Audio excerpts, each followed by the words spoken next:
Mumbai drugs case की जांच से हटाए गए समीर वानखेड़े एनसीबी दफ्तर पहुंचे। नवाब मलिक के आरोपों पर कुछ नहीं बोले वानखेड़े। कल वानखेड़े को क्रूज ड्रग्स केस से हटाया गया था। जब एनसीबी की एसआईटी करेगी केस की पड़ताल, नवाब मलिक बोले कि यह बस शुरुआत है। वानखेड़े को हटाए जाने के बाद मामले की जांच एनसीबी के डीडीजी संजय सिंह को सौंपी गई है। समीर वानखेड़े पर 8 करोड़ रुपए की रिश्वत का आरोप है। खबर के बाद समीर वानखेड़े ने दिया रिएक्शन, कहा कि मैंने ही केस दूसरे अफसर को देने की अपील की थी। पेट्रोल डीजल के रेट में राहत पर तेज हुई सियासत। बीजेपी बोली कि कांग्रेस अपने राज्यों में क्यों नहीं घटा रही वैट। विपक्ष ने केंद्र के फैसले को बताया लॉलीपॉप। राहुल गांधी ने एक बार फिर महंगाई पर सरकार को घेरा है और विकास के जुमलों से कोसों दूर लाखों परिवार चूल्हा फूंकने पर मजबूर। कांग्रेस पर उठ रहे सवालों के बीच राहुल गांधी ने कहा कि मोदी जी के विकास की गाड़ी रिवर्स गियर में है और ब्रेक भी फेल है। राहुल गांधी के जेब कतरों से सावधान वाले ट्वीट पर बीजेपी ने किया पलटवार, कहा कि कांग्रेस जेब कतरों का पर्याय बन चुकी है। यूपी बिहार एमपी सरकार ने घटाया वैट और वहीं गैर बीजेपी शासित ओडिशा ने भी वैट कम किया है। पश्चिम बंगाल में टीएमसी ने भी बीजेपी पर साधा निशाना। टीएमसी ने इसे सस्ती राजनीतिक नौटंकी करार दिया है। बीजेपी के शुभेंदु अधिकारी ने राज्य की ममता सरकार से वैट घटाने की मांग की है। टीएमसी ने लगाया केंद्र पर भेदभाव का आरोप। पेट्रोल डीजल की कीमतों को लेकर राजस्थान के परिवहन मंत्री का बयान आया है। राजस्थान सरकार पहले ही घटा चुकी है वैट। पेट्रोल डीजल के बाद खाने के तेल को लेकर केंद्र का बड़ा फैसला। Crude palm, crude soybean, crude sunflower oil, basic in पर ड्यूटी घटाई गई है। खाद्य तेलों पर बेसिक ड्यूटी 20.5% से घटाकर 0 की गई है। खाद्य तेलों की थोक कीमतों में 4 से 7 रुपए प्रति लीटर की कटौती। दिवाली पर आतिशबाजी की वजह से दिल्ली में वायु की गुणवत्ता गंभीर श्रेणी में पहुंच चुकी है। दिल्ली में प्रदूषण का लेवल 5 साल का रिकॉर्ड तोड़ चुका है।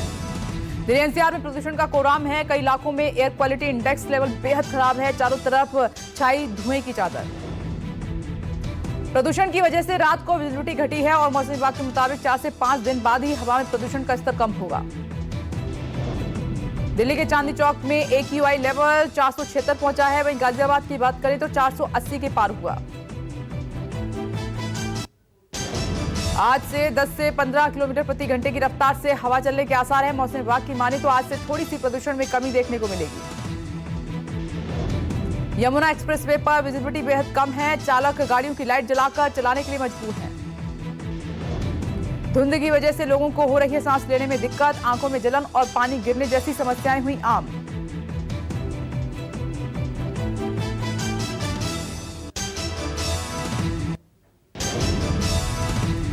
बीजेपी दफ्तर में राष्ट्रीय पदाधिकारियों की बैठक। जेपी नड्डा की अध्यक्षता में शाम 4 बजे होगी बैठक।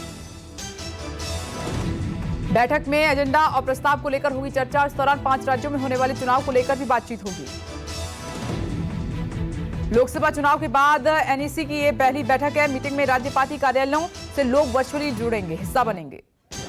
मनी लॉन्ड्रिंग मामले में गिरफ्तार महाराष्ट्र के पूर्व गृह मंत्री अनिल देशमुख की कोर्ट में पेशी है। हॉलीडे कोर्ट में पेश होंगे अनिल देशमुख।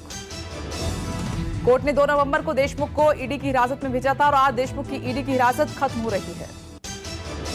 100 करोड़ वसूली मामले में 1 नवंबर को पूछताछ के बाद ईडी ने देर रात देशमुख को गिरफ्तार कर लिया था। जम्मू एंड कश्मीर के राजौरी में सुरक्षा बलों का बड़ा ऑपरेशन। राजौरी के खाबलान में आतंकियों के छिपे होने की खबर है। सुरक्षा बलों ने पूरे इलाके को घेरा है। राजौरी आने जाने का रास्ता बंद। छठ पूजा के लिए केजरीवाल सरकार ने ट्वीट कर कहा और बड़ा ऐलान किया है। कहा कि दिल्ली में छठ पूजा पर रहेगा सार्वजनिक अवकाश। केजरीवाल ने कहा कि छठ पूजा के आयोजन में विघ्न डालना सही नहीं। तरक्की के लिए सबको मिलकर करनी चाहिए पूजा। देश में कोरोना के मोर्चे पर राहत की खबर है कि पिछले 24 घंटे में आए कोरोना के 11,000 केस।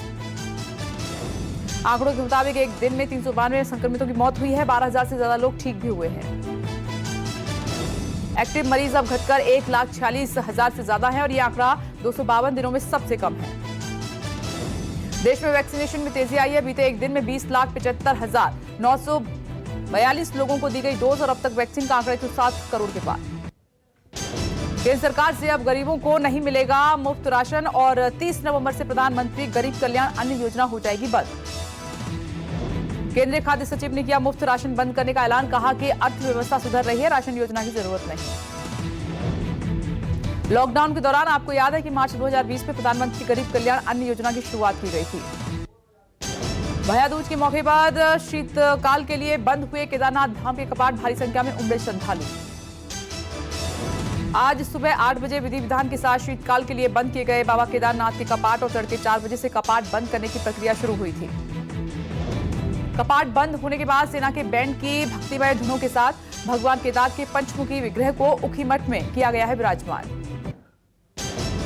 T20 वर्ल्ड कप में इंडिया ने स्कॉटलैंड को 8 विकेट से हराया है। शानदार जीत के साथ ही खिलाड़ियों के नाम दर्ज हुई, कई रिकॉर्ड दर्ज हुए हैं। पाकिस्तान और न्यूजीलैंड के खिलाफ अपने 2 मैच हारने के बाद इंडिया ने शानदार वापसी की है। टेबल भारत के 4 पॉइंट हुए हैं टेबल में, और भारत के सेमीफाइनल में पहुंचने की उम्मीद अब अफगानिस्तान और न्यूजीलैंड के मैच पर टिकी है। इंडिया अपना अगला मैच नामीबिया से खेलेगी। बच्चन परिवार ने जलसा में सादगी से मनाई दिवाली, बिग बी ने शेयर किया ब्लॉग। सूर्यवंशी बनी देश के एकमात्र अनूठे रूफटॉप ड्राइव इन थिएटर में रिलीज होने वाली पहली फिल्म, और लॉन्च के दौरान कई फिल्मी दिग्गज मौजूद हैं। कई फिल्मी दिग्गज इसमें मौजूद हैं, और दिवाली के मौके पर भूमि पेडनेकर ने पहनी फेवरेट लहंगा चोली इंस्टाग्राम पर शेयर की तस्वीरें। बिग बॉस 15 में निशांत भट्ट ने उड़ाया माइशा ईशान के रोने का मजाक, भड़की शमिता सेट्टी ने लगाई क्लास। विकी कौशल की मां ने कैटरीना को भेजा दिवाली शगुन और रखी एक्ट्रेस की मनपसंद चीज। नेपाल में भीख मांगते राजस्थानी बच्ची की पराठेदार इंग्लिश सुनकर चौंके अनुपम खेर इंस्टाग्राम अकाउंट पर लड़की का वीडियो किया है शेयर। बॉलीवुड एक्ट्रेस कैटरीना कैफ और अभिनेता विकी कौशल जल्द बंधेंगे शादी के बंधन में। रॉयल वेडिंग के लिए राजस्थान में पैलेस बुक।